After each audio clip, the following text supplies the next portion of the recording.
8 ذوالحجہ جسے یوم ترویہ کہا جاتا ہے، اس دن حاجی کو نمازیں پوری پڑھنی ہیں یا قصر کرنی ہیں۔ آپ دیکھ رہے ہیں نو ٹی وی جدہ اور میں ہوں آپ کا دوست، آپ کا ہوسٹ محمد عاقل، جدہ سے مملکت سعودی عرب۔ حجاج بیت اللہ الحرام کی آمد کا سلسلہ شروع ہو چکا ہے، اور یہ سوال ہمارے پاس کراچی سے رشید صاحب نے بھیجا ہے۔ انہیں بھی کسی خاتون نے مکہ مکرمہ سے لکھ کر بھیجا، کہتی ہیں کویسچن نمبر 1 on 8 ذی الحجہ ظہر 2 رکعت، عصر 2 رکعت، مغرب 3 رکعت، عشاء 2 رکعت، فجر 2 رکعت۔ از دس کریکٹ؟ 8 ذی الحجہ کا دن جسے یوم ترویہ کہا جاتا ہے، تمام حجاج کرام آج کے دن حج کا احرام باندھ کر اللہ کے رسول صلی اللہ علیہ وسلم کی سنت کے مطابق منا کی طرف روانہ ہوتے ہیں۔ بہتر یہ ہے کہ زوال سے پہلے منا کے لیے نکلیں اور راستے میں کثرت سے تلبیہ کہتے رہیں، اور منا میں ظہر، عصر، مغرب، عشاء اور فجر کی نمازیں ادا کریں۔ ان میں سے جو نمازیں 4 رکعت والی ہیں اس میں قصر کریں، یعنی 2 رکعت پڑھیں۔ واضح رہے کہ یہ حکم تمام حجاج کے لیے عام ہے، مکہ والوں کے لیے بھی اسی طرح سے ہے جس طرح دور سے آئے ہوئے حاجیوں کے لیے ہے۔ We are not supposed to offer سنہ اینڈ وطر۔ یہاں رک جائیے، یہاں آپ کو یوم ترویہ کو کس طریقے سے آپ کو آغاز کرنا ہے اور کس طریقے سے نمازیں پڑھنی ہے، ذرا قدر تفصیل سے سماعت فرما لیجئے۔ سب سے پہلے تو میں دعا گو ہوں کہ اللہ رب العالمین حجاج بیت اللہ الحرام کے سفر میں آسانیاں فرمائے اور امن و سلامتی سے ان کے حج کو شرف قبولیت بخشتے ہوئے انہیں اپنے وطنوں میں امن اور سلامتی کے ساتھ لوٹائے، اور خاص طور پر سعودی عرب کی حکومت کی ان خدمات کو جن کی وجہ سے حجاج بیت اللہ الحرام کے لیے امن اور سلامتی کے تمام تر وسائل پیش کیے جاتے ہیں، اور حکومت کی جانب سے ہر اللہ کے مہمان کا خاص خیال رکھنے کی توجیہات یا انسٹرکشنز دی جاتی ہیں۔ اللہ رب العالمین ان کی ان کاوشوں کو شرف قبولیت بخشے، آمین یا رب العالمین۔ 8 ذی الحجہ کا دن جسے یوم ترویہ کہا جاتا ہے، یہ وہ دن ہے جب کہ آپ اگر متمتع ہیں، جس جگہ پر آپ کا قیام ہے، چاہے آپ ہوٹل میں ہوں چاہے کسی گھر میں ہوں، وہاں ہی جس جگہ آپ ہیں وہیں سے اپنے احرام کو باندھ کر آپ نکلیں گے۔ آپ کو احرام باندھنے سے پہلے یا احرام باندھ کر حج کی نیت کرنی ہے، اور حج کی نیت کرنے کے بعد اگر آپ شرطیہ نیت کر لیتے ہیں اور کہہ دیتے ہیں کہ اللہم محلی حیث حبستنی، اے اللہ اگر کوئی حادثہ پیش آ جائے تو میں اپنے احرام کو وہیں کھول دوں گا جہاں وہ حادثہ پیش آئے گا، تو اس شرطیہ نیت سے اگر اللہ نہ کرے کوئی حادثہ پیش آ جائے تو آپ پر کوئی دم واجب نہیں ہوگا، نمبر 1۔ نمبر 2، لبیک اللہم لبیک، لبیک لا شریک لک لبیک، ان الحمد والنعمت لک والملک لا شریک لک۔ یہاں سے تلبیہ پکارتے ہوئے آپ کا اب مکہ مکرمہ سے منا کے لیے روانہ ہو رہے ہیں۔ یہاں ایک چیز اور میں آپ کی خدمت میں پیش کرنا چاہتا ہوں، بہت سارے حجاج چونکہ ٹریفک رش بہت ہوتا ہے، اس لیے دیر سویر بہت سارے معلم جو ہیں وہ اپنی اس کاروان میں بہت پہلے ہی سے اپنے حاجیوں کو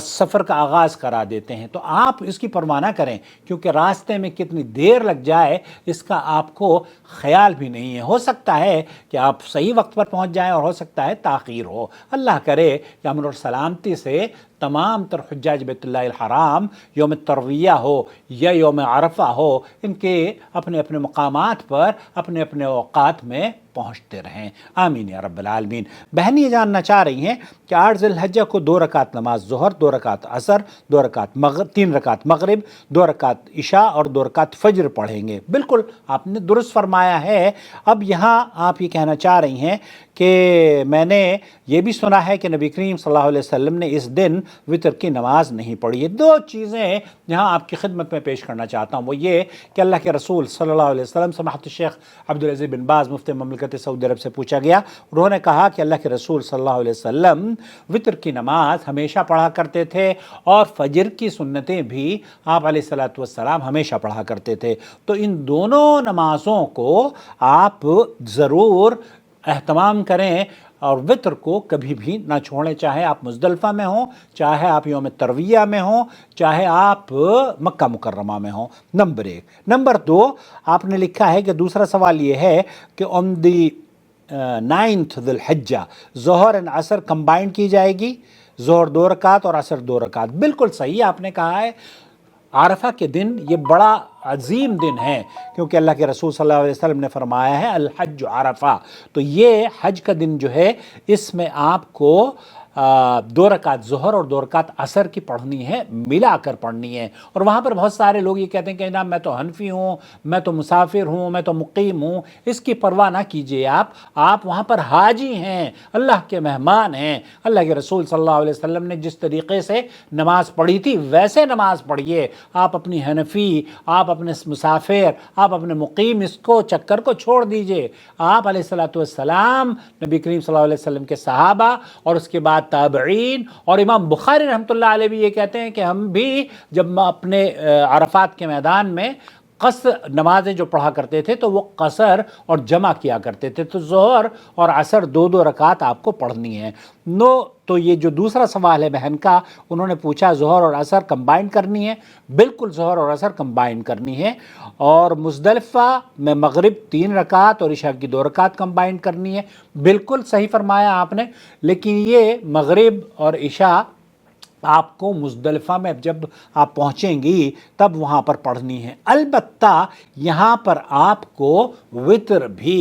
ضرور پڑھنی ہے، کیونکہ شیخ بن باز رحمۃ اللہ علیہ نے فرمایا، جو مفتی مملکت سعودی عرب ہیں، کہ اللہ کے رسول صلی اللہ علیہ وسلم نے وتر کی نماز ہمیشہ پڑھی ہے۔ اور آپ کا تیسرا سوال، on 10th 11th 12th and 13th ذی الحجہ فجر 2، ظہر 2، عصر 2، مغرب 3، عشاء 2، بالکل صحیح فرمایا۔ یہ اپنے اوقات میں آپ کو نمازیں ادا کرنی ہیں، ان کو جمع نہیں کرنا ہے۔